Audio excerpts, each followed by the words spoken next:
Good morning, SYBCS student. I am Professor Smita Mangesh Jundarkar.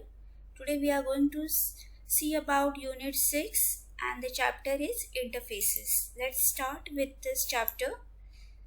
Now within this you are having SCSI.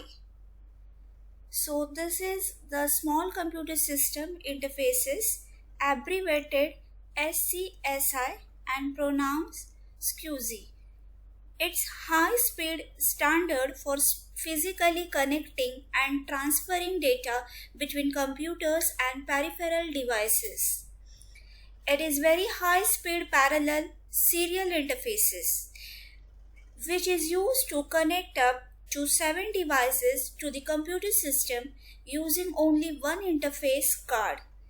SCSI is basically a bus into which different peripherals are connected in daisy chain.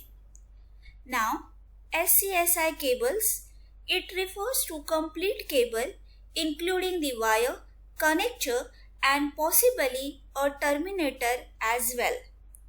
Now, SCSI cables comes in two distinct varieties.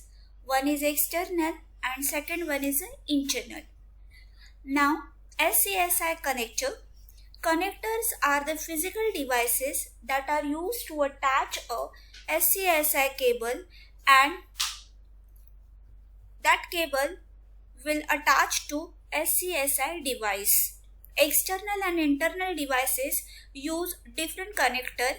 Each has 4 different alternatives.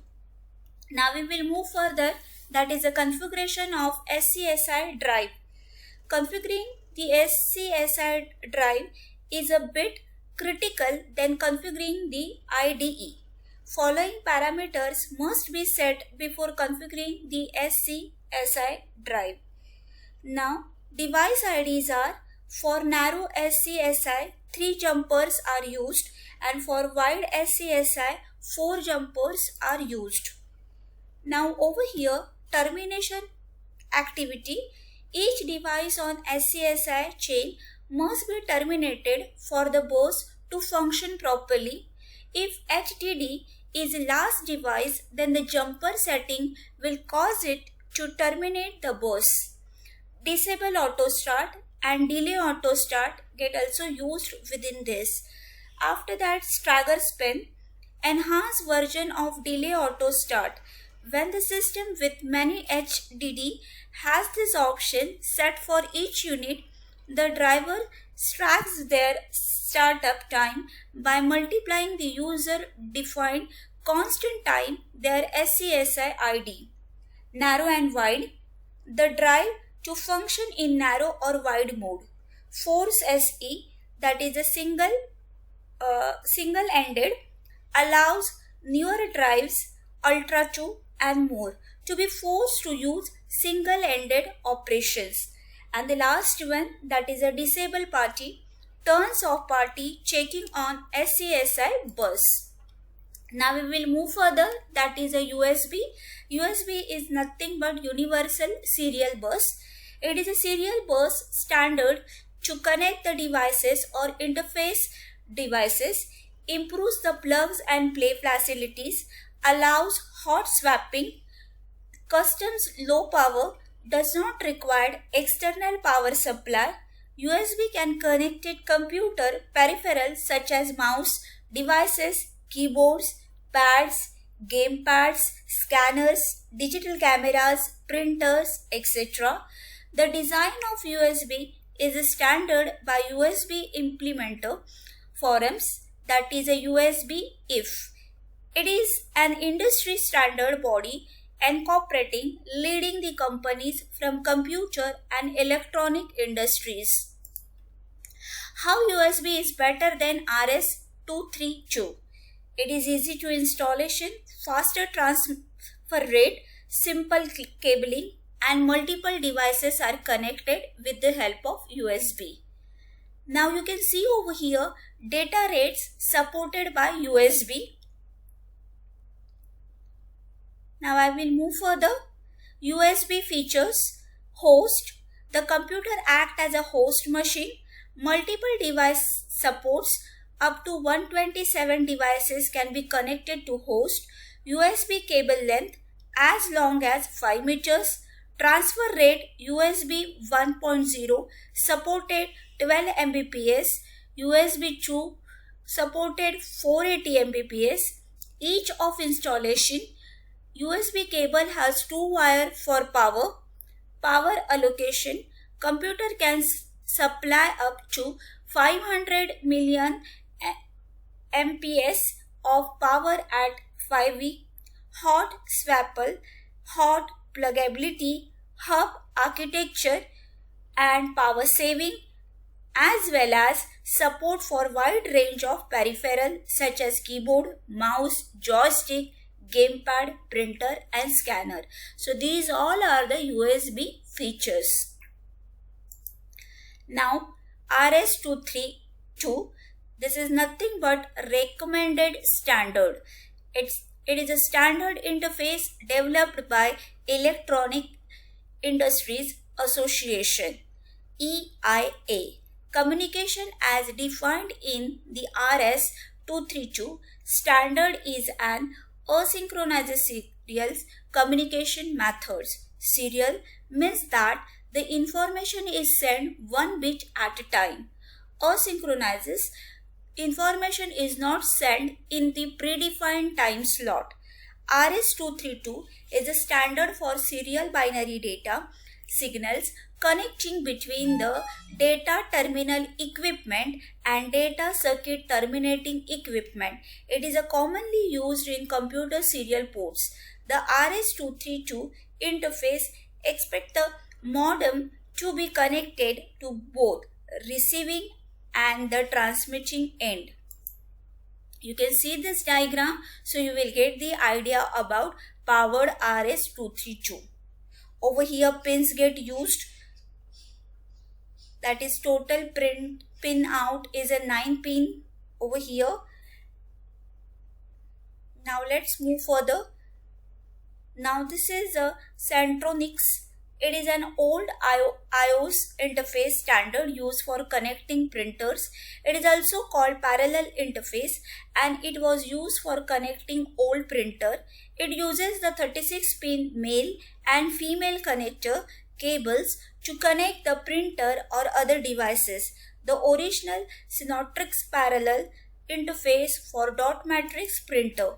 You can see this diagram and one by one I will explain you that also. Let's start with this. Now student, over there diagram is PC to printer. So first of all I will highlight that point.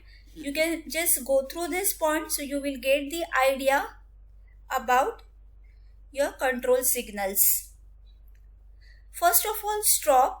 This becomes very low.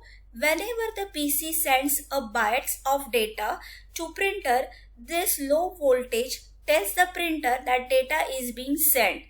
Then after that int, when it is low, the printer resets its electronic logic and clears the printer buffer. Then select in.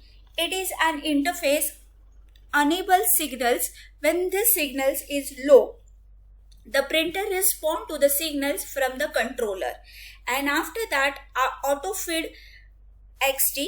After printing every line, the printer will provide one line feed automatically if the signal is low. So this all are the functions of signals from PC to printer. Now let's move further. Signals from printer to PC now. First one is acknowledge. When this low indicates that the character has been accepted and printer is ready for the next character. Next function is a busy. When the signal is high, if for some reason such as being out of paper, the printer is not ready. After that PE stand for paper end. If this signal is high, means no paper in the printer. Select. This signal indicates that printer is selected and logically connected to the computer. And the last function, that is an error. This signal goes low for various and errors conditions for the printer. So these all are the function First one is a PC to printer, and second function of that signal is printer to PC. Now let's move further. Firewall. It is a brand name for IEE, high speed serial bus interface. The 1000, this is a number of your IEE interface. This is also known by the brand iLink, that is Sony. It was developed in the 1980s and earlier 1990 by Apple, who called it firewall. IEE 1394 is a serial bus architecture for high-speed data transfer. Firewall is a serial bus, meaning that information is transferred one bit at a time. IEE 1394 fully supports both, that is a synchronize and isosynchronize. So both the applications it get supported. Now it is used in modern PCs also. Now over here, distinguish between USB and firewall.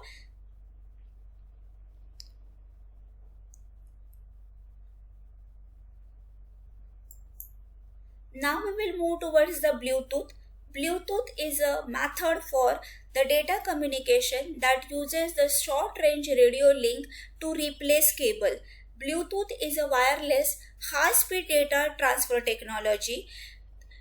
Purpose: originally it was built to eliminate the need for cables connection between pads and notebook PCs. Later the goal were to enable different devices through a commonly accepted standard for wireless connectivity. Now we will see the merits as well as the demerits of Bluetooth. First of all, we will see merits: low cost, low power consumption, wireless technology, low maintenance cost, easy link establishment, and reasonable throughput. Now we will move towards the demerits: short range, that is 10 to 100 meter speed, and the short life. So these all are the demerits of Bluetooth. Now let's have a glance on Bluetooth based devices application. We can use Bluetooth in electronic device as well as Bluetooth we can use in medical devices also. With the help of these devices, various data can be collected and can be sent directly to the computer to keep or daily track of patient heartbeats, blood sugar level, etc. Thank you students. That's it for today's section. Hope interface is clear to you. If you are having any query, please let me know. Thank you so much.